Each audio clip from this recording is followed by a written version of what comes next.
The Bold and the Beautiful, October 6, Luna's return shocks Finn.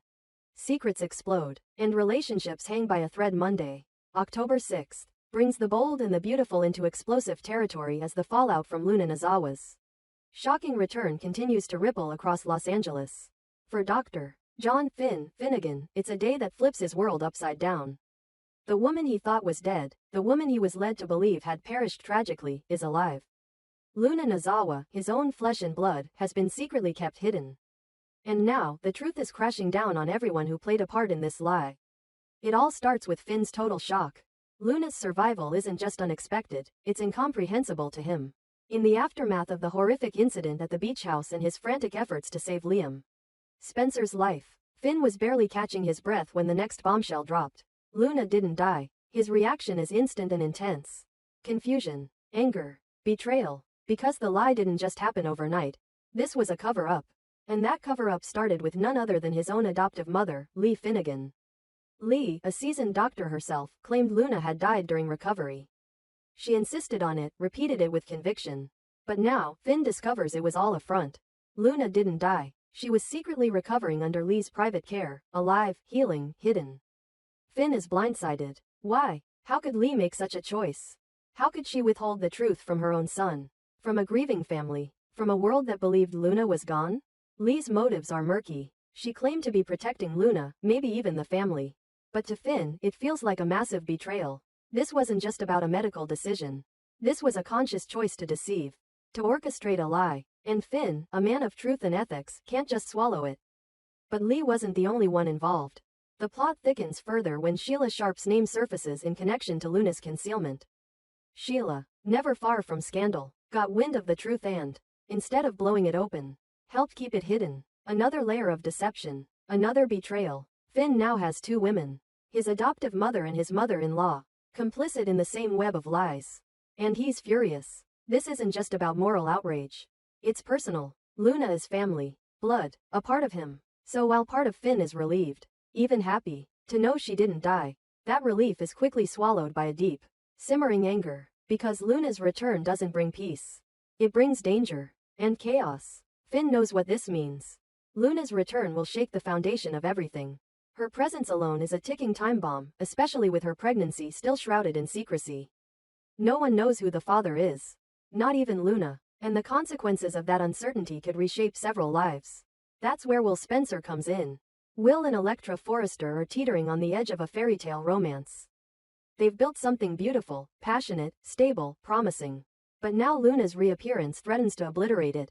The upcoming paternity test could reveal that Will is the father of Luna's unborn child. And if that's the case, everything Will has with Elektra will be thrown into jeopardy. Elektra, already deeply invested in her relationship with Will, begins to unravel as the truth inches closer. Her pain is real. Her fear is justified. Luna's baby isn't just a complication. It's a potential threat to the life Elektra has fought to build. The man she loves. The future she envisions. The sense of stability she clings to. And yet, Will isn't ready to walk away. Despite the looming paternity crisis, he clings to hope.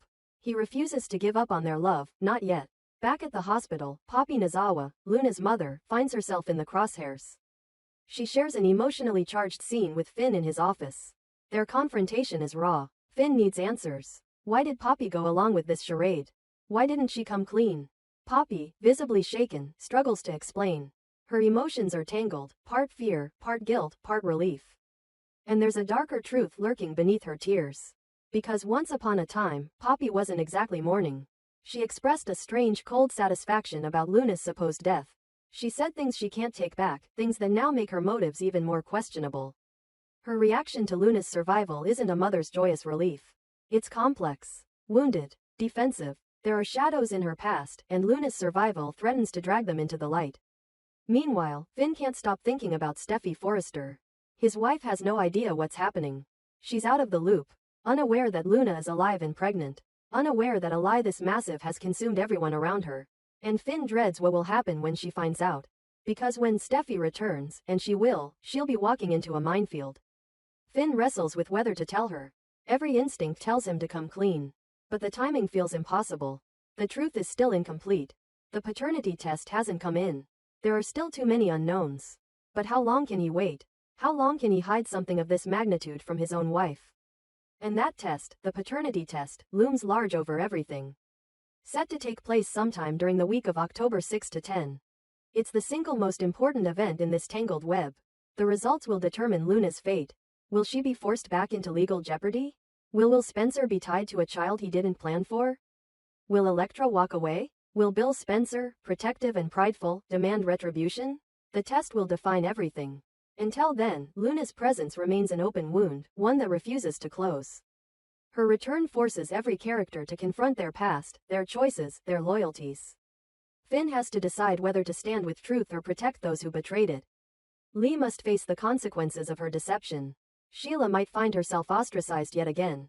And Poppy, conflicted, cornered, has to choose between secrecy and redemption. Meanwhile, Will and Elektra can only brace for the storm. Their love may not survive what's coming. And Steffi? She remains the sleeping giant in all this, the one whose fury could bring it all crashing down. The clock is ticking in The Bold and the Beautiful. Lies have been told, truths are surfacing, and with every second the stakes climb higher. Luna's survival wasn't just a twist, it was the spark that could ignite a war. Keep watching, because the reckoning isn't coming. It's already begun. The Bold and the Beautiful. Why do the writers keep breaking Carter Walton's heart? October 3rd delivered yet another heartbreak for Carter Walton, and fans of The Bold and the Beautiful are officially fed up. In a devastating moment that unfolded with all the emotional weight the series is known for, Carter took off the engagement ring he had just given Hope Logan after realizing the obvious. She was still in love with Liam Spencer. The look in her eyes when she saw the photo of Liam and their daughter Beth told him everything he needed to know. Hope wasn't truly his. Not really, not fully. And Carter, once again, was the man standing alone at the end of a shattered fantasy. But what made this moment even more painful and infuriating for viewers was what happened next. Not even 5 minutes later, Carter was at Il Giardino, brooding over his latest romantic failure, when in walks Daphne Rose. Right on cue, she sits beside him, offers sympathy, and he opens up. About what? Being a failure in love. And boom, we're right back where we started. A new woman, a new distraction, a new emotional mess just beginning to take shape. And fans are screaming, enough. How many times are the writers going to put Carter Walton through this cycle? How often does a man have to be the rebound, the second choice, the guy someone settles for because the person they really want is unavailable or unattainable? It's insulting to the character. It's exhausting to watch. And it's getting downright predictable. Let's be real. Carter is tall, handsome, successful, and loyal. He treats the women in his life with respect, patience, and affection. He doesn't manipulate, cheat, or belittle. So why does he always end up with nothing? Let's take a look at the brutal pattern. Quinn Fuller. That entire relationship was built on stolen moments and secrecy. Quinn used Carter as an escape from her failing marriage to Eric Forrester. When push came to shove, Quinn ran back to Eric and left Carter reeling. Katie Logan. They started something, fans were invested, and then poof. No dramatic fight. No meaningful closure. One day they were together, the next it was like they never even happened. It was insulting not just to Carter, but to anyone who actually liked that pairing. Hope Logan. This one was almost laughably short. Carter and Hope shared chemistry, yes, but the writing was on the wall from the start. Hope's heart was never fully in it. Her soul was still tethered to Liam and Beth. Carter proposed too soon, again, and it blew up in his face. Which brings us to the core of the issue. Why does Carter keep proposing so fast? It's become a meme at this point. Carter Walton proposes faster than a pop-up wedding chapel in Vegas. And it's not just awkward, it's tragic. Even actor Lawrence St. Victor, who plays Carter and also serves as a writer for the show, has acknowledged Carter's biggest flaw, a deep need to feel loved and seen. That desperate hunger for validation drives Carter to confuse attraction for destiny, connection for commitment. He doesn't date, he dives. And he sinks every single time.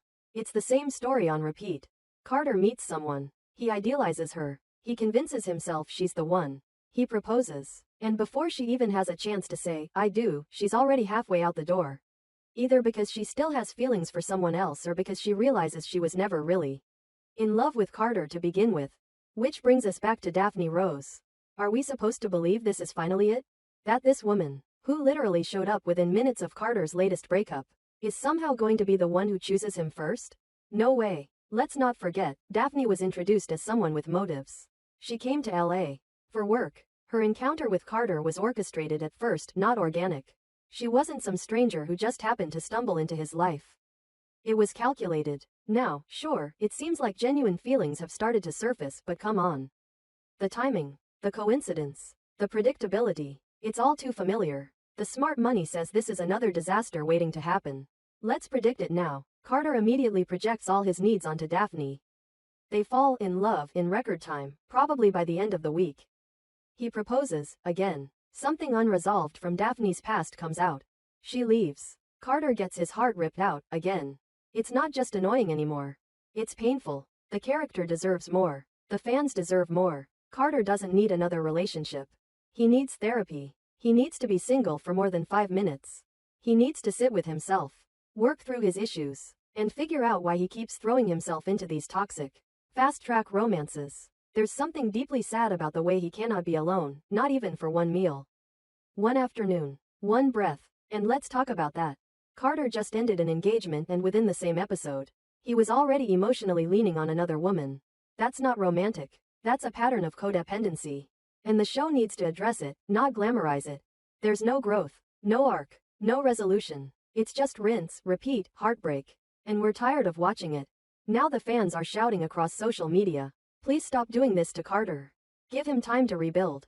Let him rediscover who he is outside of a relationship. Allow him to earn his happiness instead of falling into these one-sided love stories that leave him with less than he started with. Carter deserves a love that chooses him first. Not a woman who's rebounding. Not a woman who's already emotionally attached to someone else. Not someone who sees him as a placeholder while they figure themselves out. He deserves a real partner. An equal. A woman who meets him where he is, without baggage dragging them both down. But let's be honest, given this character's track record, we're not holding our breath until the writers decide to actually break the cycle and give Carter something real.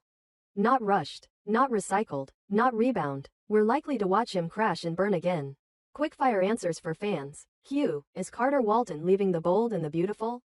A. No. He's still a regular cast member and actively part of ongoing storylines. Q. Who has Carter dated in B&B? A. Most recently, Quinn Fuller, Katie Logan, and Hope Logan. And now, potentially, Daphne Rose. Q. Why did Carter and Hope break up?